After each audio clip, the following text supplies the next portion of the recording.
What is the meaning of life? Is it money? Nah. Is it fame? Nah. Is it Instagram whores? Nah.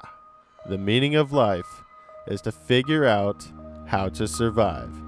And survive, I will. Now, undoubtedly, most of you are confused right now. But don't worry, my children. Confusion is just the beginning of understanding. Now, before we get started, let's address the communist bear in the room. Obviously, there have been people who have beaten this game with just their fists, or at soul level 1, or even with a guitar as a controller. Of course, you can beat Dark Souls with just starting equipment, but these are not normal people.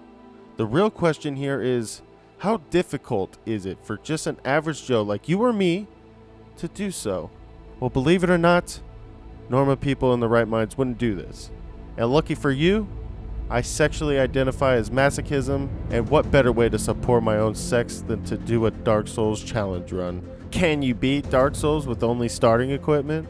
Now you're probably thinking, that was the worst intro I've ever heard in my entire life, and you're probably not far off. But I wanted to put as much thought into this intro as I did with this challenge run, which would be non-existent. There's only one rule in this challenge, and that is I am not allowed to use anything that is not my starting equipment. Rings do not count since you need certain rings to progress in the game, and I'm allowed to do whatever I want with my starting equipment. You got it? Good. Now let's start this shit show. Now you're probably wondering, who is that sexy beast on the bottom left corner of your screen? That would be none other than yours truly. I stream this whole challenge on my Twitch account. Check it out if you want. Be sure to follow me if you're there. I'll be streaming Tuesdays through Fridays every week. Just check my Twitter for updates on what videos and streams I will be doing. Now there was some terrible technical difficulties involving the streams that made editing this video exponentially harder. We will go over that later in the video, but as for now, as tempting as it is to get lost into my beautiful eyes, you must take priority and keep your eyes on the prize, because we have a Dark Souls to slay. Immediately, I was overwhelmed by the amount of options I had in the character creator section. There was like 10 whole classes I can choose from. I first chose the best character model ever made in video game history, and after about 10 minutes of contemplation, I decided that the Knight class would be the best for this operation. I chose the Master Key as my special item. I named myself OP Man as foreshadowing of all the clappage I will be dishing out, and I started the game. It was immediately apparent to me watching this cutscene what a horrible decision I have made playing this game again. After being bullied by all the horrible memories of my previous playthroughs, I started constructing a game plan that will get me from start to sweet, juicy Victory Royale. More on this master game plan later in the video. I awoke and took baby's first steps and realized just how rusty I really was. I forgot how to dodge, how to lock on, how to hit. It was a catastrophe. We're off to a fantastic start. After getting my bearings, I found my way to the Asylum demon and thought that it would be a great idea to try and kill him before I grabbed my sword and shield. And just when he was on the brink of death, I decided that it would be best if I let him kill me so that he wouldn't get embarrassed in front of all of his homies. There's nothing more emasculating than getting your ass clapped by a man with just a sword hilt. And I'm not the type of guy that's gonna ruin a guy's afterlife like that.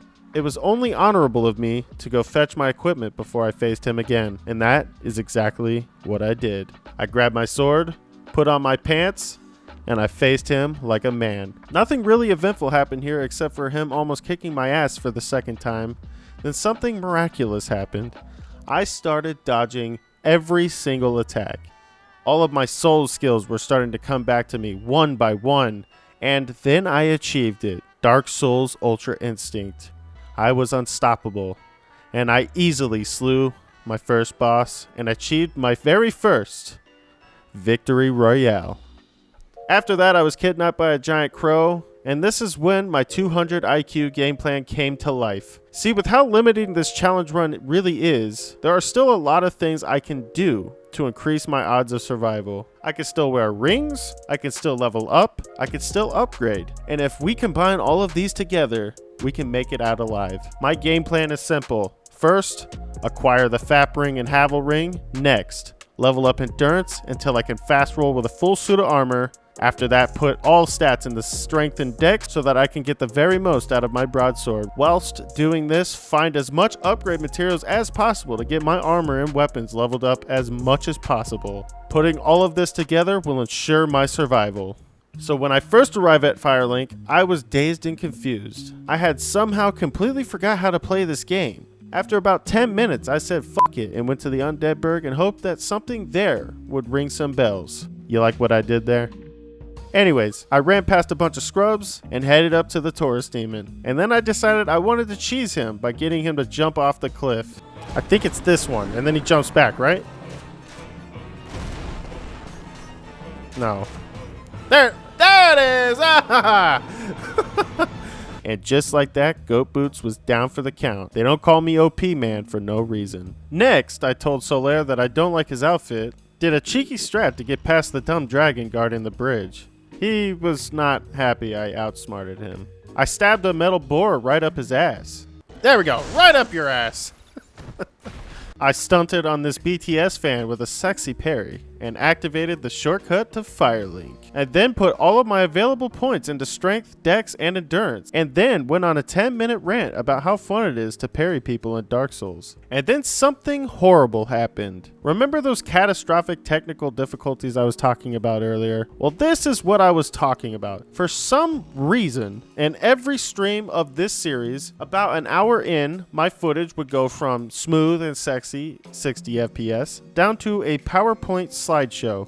Luckily, my first stream ended 5 minutes after this started, so this first recording was saved. I was not so lucky with the other ones. Don't worry, this will be the only time you will see this choppy disappointment, and in due time you will see the absolute torment I went through to get the footage for this video. But as for now, I moved up to the most dangerous trap in the game, and all I could see is my character's glints of agony as he gets ganked by the entire Flat Earth community. I killed each and every one of them, opened the cell for Asshole Man, and luckily I got hit up by a bunch of my friends to play Apex, so I ended the stream right before I fought the gargoyles. On my second day, I started the cutscene, started the fight, and got clapped mercilessly. After upgrading my weapons some more and dying about 13 times, I relearned their patterns, ended their lives while almost dying, and cussed them out as they evaporated into dust. Yes! F*** you. After that heated battle, I rang the first bell and then remembered what I had to do to beat the game. With this newfound knowledge, I headed down to the new Londo Ruins, grabbed my second Firekeeper soul, and I couldn't quite remember how to get the key to lower the water. When this man didn't have the key for sale, I got confused and went to see if I even needed a key, and found out that you did. After a quick Google search, I found out that I had to kill that guy to get the key, and on my way back to him, I got ganked by one bitch with lightning and penetrated by 12 ghosts. And then the technical issues reared its ugly little head again. This time, it cut out more than an hour of gameplay. Luckily, a lot of it was item collecting, but also I lost a lot of footage of very important moments in the game. And after 3 hours of aneurysm-induced anger, I made the executive decision to beat the game again with only starting equipment on New Game Plus to get the footage I need for this. And I'm not gonna lie to you guys, I sorta cheated. I already beat this goddamn game with the starting equipment, legitimately. And if I had to do it again, I did not want it to be any harder than it already was. So I did a Souls glitch. I leveled my guy up a bunch so that it felt like I was still on my first playthrough, and I beat the game twice for you guys so that I can get this video done. And if you want to know what footage is from the streams and what footage is from me replaying it, you can tell by the gigantic health bar and also by my face cam not being in the footage. But anyways, I killed the old asshole, grabbed the key, unlocked the door, and lowered the water of New Londo, so I didn't have to do it later. Then I head all the way back up the Firelink Shrine, upgraded my Estus Flask to +3 and +6 on my second playthrough, used the Master Key to unlock the shortcut to Quelaag through the Valley of the Drakes, and made my way through the incest-infested Blight Town. You know, getting absolutely cucked on my first playthrough trying to get this Firekeeper soul, it was really nice to be able to just get it on my first attempt without any real issues. And after successfully retrieving it without dying, I then of course died on the water wheel down to the bottom of Blighttown, and I had to walk all the way back there. After the journey back, I went straight to Quelaag and killed her on my first attempt. On my previous playthrough, I died to her about 7 times, mainly due to her annoying AoE attack or being trapped by her lava pits. Once I learned how to avoid these, it was a piece of cake, and I received yet another Victory Royale. After I stunted on Quelaag, I rang the second bell and headed all the way back up to Firelink. This is when I killed Asshole Man and Havel to retrieve their rings for my end build. I headed to the depths to retrieve the large ember so I can upgrade my weapons and armor even more before I headed to Sin's Fortress. And that's where the second stream stopped, which means we can go back to the first playthrough. So after retrieving the large ember, I headed back to the blacksmith, gave him said ember, and upgraded everything as high as they can go, and began the journey through Sin's Fortress. I quickly ran from all the snakes and booby traps just to stop to show one particular snake how great my parry skills were, and he felt the same embarrassment that the Asylum demon did at the beginning of the game. When I died, I realized that I didn't rest at the blacksmith bonfire, and realized an incest cult was forming in Firelink Shrine while I was gone. I decided I needed to exterminate them like rats in an attic, and then realized what a monumental mistake I had made. Having 2 guys spam Wrath of God at you, a turtle that won't pop his head out of the shell, and some throwing haymakers at your blind spot was more infuriating than coming in second place to hackers in Warzone. I first took out their breeder so the infestation wouldn't get any larger, and then got completely ganked by her bulls. I tried to rest at the bonfire, but they weren't going to let me go. Their tactics were sound. Having 2 guys bum rush me while one heals in the back, it was a battle of attrition, and they eventually won. 3 deaths later, I killed their leader. After that, I left the other 2 to lick their wounds. Don't worry, I will be back.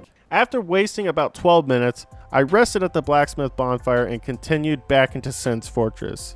This time I ran past everything and got denied on the literal last booby trap in Sin's Fortress. Next time I made it all the way up to the top, lit the bonfire, and farmed this metal asshole for about an hour to get all the large titanite shards I needed. After upgrading everything I could, I homeward boned back and took on the Iron Golem. It only took 2 attempts. The first time I died because I forgot you had to kill the firebomb dude. Once he died, I got kidnapped by Freddy Krueger's children and was taken to Londo. And then that thing happened again. You know the one.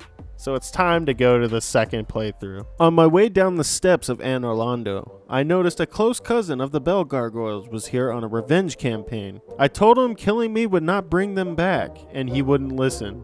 So I had to kill him, and I played everyone's favorite game. Try not to get cucked while 200 feet in the air by white ninja boys. In the end, it was me who cucked myself by attacking a hole in the ground and falling on a chandelier. The second time around, I made them all kill themselves one by one. And just like that, the rafters are done. Pour one out for these boys, the fearless protectors against dust mites. I lowered the spiral thingy, and the cousin of the Bell Gargoyles on a revenge campaign attacked me. I left him at 1 HP so that he can escape and realize what a mistake revenge is. And then he pulled a Frieza and attacked me once again. I had no choice. I had to end his life. Only Goku understands the pain of trying to save someone who doesn't want to be saved. After that, I flawless victoried the Silver Knight Archers, and then I realized Solaire wasn't here by the bonfire like he normally was, and I couldn't figure out why. Maybe he took his own life when I said his outfit looked stupid. I leveled up to where I can finally fast roll with my full suit of armor, did a cheeky shortcut and fought Ornstein and Smo, and unfortunately for you guys, I killed them on my first attempt. You see, on my previous playthrough, I died many times to them. I even had a death montage planned for you guys in this video, but of course I can't do that for you guys now. And by the time I faced them again, I learned their patterns to the point where it was kind of trivial. I talked to Double D's, and I can finally teleport again. You see, there's nothing more frustrating than being given the power of teleportation just to have it stripped away when they had to replay the game. I placed down the Lord Vessel, and this is when the game started to get, well, kind of easy. You see, this run started off challenging, but once you level up the right stats, grab the right rings, and upgrade your armor, it becomes purely skill based at that point. And if you're at least halfway decent at Dark Souls, you're gonna do fine. The broadsword surprisingly does a good amount of damage fully leveled up, and being able to fast roll with a heavy suit of armor makes you take quite a bit of damage before you die. Either I'm a master at game plans, or this game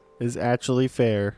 Now all I have to do is clean up the stragglers. and I will be skipping around a lot until I get to the harder stuff. I pushed through the catacombs, which is my least favorite part of this game, and thus why I wanted Nito gone. I killed Pinwheel and I entered the scariest part of this challenge run. You see, the Skull Lantern is not part of your starting equipment, so I cannot equip one. Also, I didn't have one even if I could. I had to navigate this bullshit area twice as blind as Stevie Wonder without a feeling stick. And after about 20 minutes of dying, I finally made it to the checkpoint bonfire. And this is where my final stream started. After 10 agonizing attempts, I finally killed him. And with him gone, the rest of the game was sealed. I cream pied Moonlight Butterfly,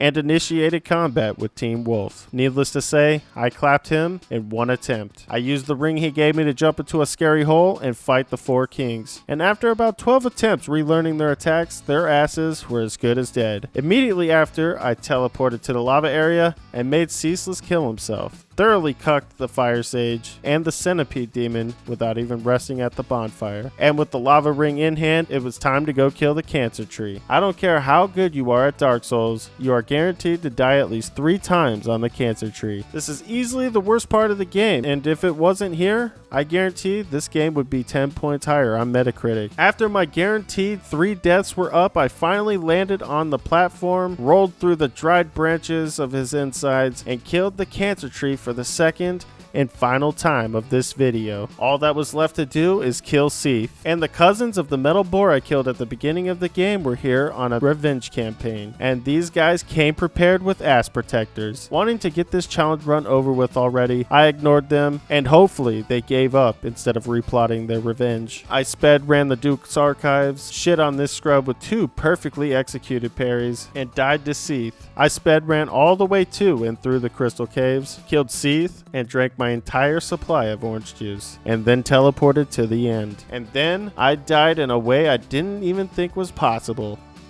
Then, to make the ending harder for myself, I said I would only kill Gwyn with parries. After learning his moveset in the first playthrough, it was much easier the second time around, though I still died a couple times. And then I finally killed Gwyn for the second time with only parries and with only starting equipment. I did a little happy dance that this nightmare was finally over, and I saved and quit without lighting the flame or leaving the kiln. And I beat Dark Souls with only starting equipment twice. Or once if you think the Souls glitch I did was cheating. This was a fun little challenge to do, but like I said, it went from a challenge to just a fun little replay through Dark Souls 1. If you are used to Souls series games, you shouldn't have too much issues with this run, and if you're brand new or close to it, this will add a good amount of difficulty to the game at first. But if you stick it through to the final build that I created for you, you will be unstoppable. A tank with fast rolls, good damage as long as you're two-handing, and the ability to block and parry with ease. Forget about it. So that will do it for this video. If you guys like this video, leave a like, subscribe, share with your friends, help the channel grow. Be sure to check my streams out on Twitch. That's at Lost in Dead Space on Twitch. I will be streaming Tuesdays through Fridays every week. I think I have the streaming issues fixed. If not, I'll let you know on my Twitter. Be sure to follow me there, and I'll let you know on any new videos or streams that I'll be working on or any issues in the future. Thank you guys once again. I love you all. Thank you all for watching, and I'll see y'all